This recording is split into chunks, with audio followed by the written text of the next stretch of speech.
I'm using cavatappi macaroni for my macaroni and cheese. You can use little elbow shells or whatever you want, okay? I have 1 cup of the pasta in here with 3 cups of water. The water's cold. You don't want to use hot water. And also, you don't want to salt it heavily like you would if you were using a normal pot.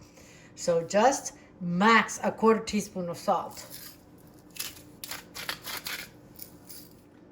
This is gonna go in the microwave for 6 minutes on power level 10. We are going to stir the pasta. We don't want it to clump, okay? And we're going to put it back for another 4 to 6 minutes. I'll check it in 4 and see if it's cooked. If not, I'll finish it at 6. Okay, another 6 minutes went by. Let's check this. This is almost done. I'm gonna add another minute so it's perfect al dente. So this cooked for a total of 11 minutes, guys. So I'm gonna check it just in case. Oh, it's perfect. Every microwave is different. Yours might need a little more time or a little less time. You just have to be checking it, okay? So as you can see, I'm just draining the pasta into the bowl I'm gonna serve it in. I'm gonna add a little bit of that liquid. Don't want it all gone. I have 3 tablespoons of milk in here. You can use cream if you want. Heavy cream.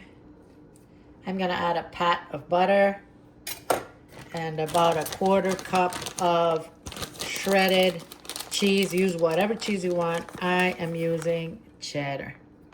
Okay. These measurements do not need to be exact, of course. I put too much milk in here, guys. It's okay. I'm gonna microwave it for another 30 seconds and get this nice and creamy. 2 tablespoons of milk was enough. I am gonna add a little more cheese. Well, another 1/4 cup, okay? Make it super duper cheesy. All right, 30 more seconds and we should have a nice creamy mac and cheese. And that did it. Oh yeah. Beautiful. Look at that. Super easy. And no chemicals. You know exactly what's in there.